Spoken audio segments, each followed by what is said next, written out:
Hey guys, welcome back to my channel. Today I just kind of want to give you a little life update, mostly about this little pup right here, and kind of share more with you about what's going on, so stay tuned.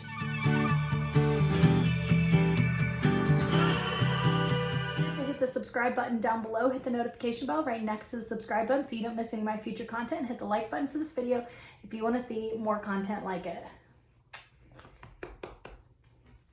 I mean, ooh, who doesn't love puppy content? She does want down, so I'm gonna let her down. Okay, you guys, so I just kind of wanted to update you. I haven't been completely honest. If you follow me on Instagram, you've already seen kind of a small tidbit about this. But we have a lot going on right now. I am on a work sabbatical. I'm still on that sabbatical. I'm still trying to figure out what's next for me. And life kind of threw us a curveball a little bit. It's probably been about 5 weeks since we got this news, but let me just kind of give you the story. Last June, July, Gracie, the pup that you just saw, our oldest pup, she's 10 in April. She started having accidents in the house, and that's so not like her. She started just honestly like having all kinds of issues. So we had a lot going on at that time in our lives. One, she's getting older, so we thought, you know, is she just getting older? Does she have a UTI? Is it just like a habit that she's learned for some reason? Is it because of all the moving and stuff that we did last summer? So she's just acting out, like we just didn't know. So we finally took her to the vet, and our vet did do a culture of her urine and her bladder, and she did have a bacteria in her urine. And on top of that, it is an antibiotic resistant bacteria.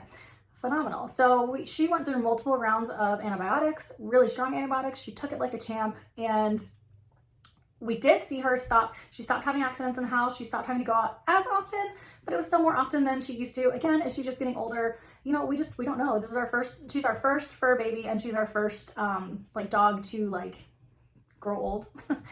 Gracie, we finally, after a few rounds of antibiotics, our vet said, you know what, like an internist may need to get involved. So in February, we finally got her into an internist, and the internist said, yeah, I don't like the way this feels.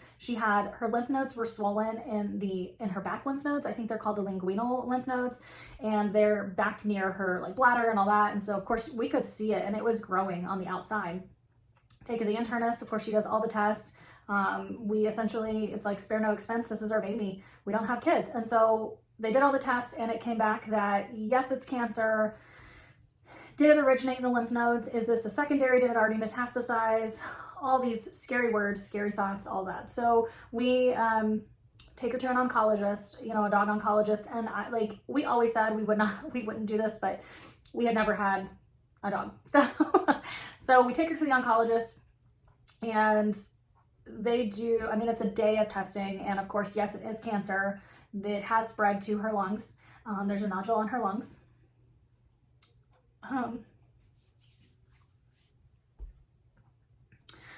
And we can treat it with chemo. And, sorry.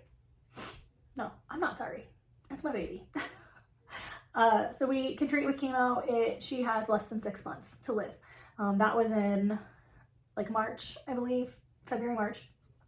And we were like, well, we're going to give her every fighting chance we can.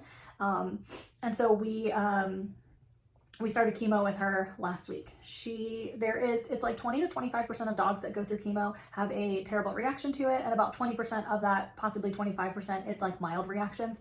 The other 70 to 75%, they see no change in habits or anything. So thankfully, she is in that 70 to 75% that, again, she's just a beast. She took it like a champ. We've seen no changes in her like in the negative. She is still using the restroom a lot, or so she thinks she needs to. She still has a UTI that she's still taking medication for. I mean, it's just one thing after another for her right now. And anyway, there's a lot going on with her. So she goes for chemo every 3 weeks, and then like does blood work every 7 days in between. And we will go for her first blood work this coming Thursday, which by the time this goes out, I don't know when this will go up and go out, but I did just want you to kind of know some of the behind the scenes going on with our fur baby. And again, just to ask for your prayers as we move forward in this with her. The oncologist has been very clear from the get-go that she does not see her living past 6 months. And that is so hard to wrap our brains around because she is behaving so normally. She's got energy, she's eating, she's still coming to us at her food times. And if it's in the morning, she's waking us up. If it's in the evening, she's staring at us to let us know it's time to eat. She still plays with Daisy.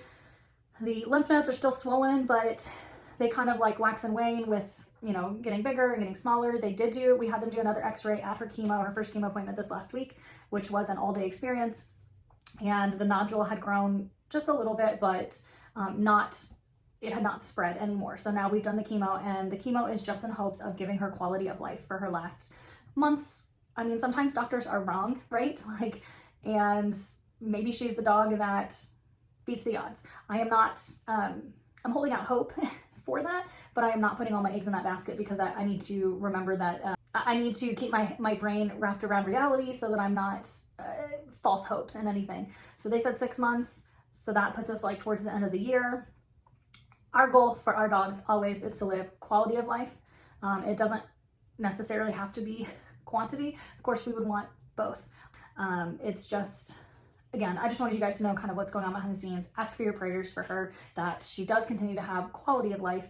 And there's a lot more like minutia and details in her health that, I mean, I just don't want to get into the gritty details of it all, but that's the basis of it. And so yeah, we just ask for your prayers as we go forward, mostly for her quality of life. And secondly, that we will have the wisdom and the selflessness to say goodbye when that does become a reality, that it just becomes very clear to us, that she lets us know that it is just clear that she's tired and that she's done. So as of right now, she's doing well. I will keep you guys posted and updated as we go forward. Go follow me on Instagram if you want to see more day-to-day stuff. I try to do that. I'm not great at Instagram, but I mostly share pictures of dogs and like TikTok videos and stuff. So anyway, if you have any questions or if you have any suggestions, please let me know down below. I will let you know we're doing like hemp oil with them, so like CBD oil, so that they can, one, that it helps encourage her appetite, and two, that it, it helps with pain. It just helps all of that stuff. So we're trying anything alternative, and of course, modern medication for animals. So if you have any suggestions,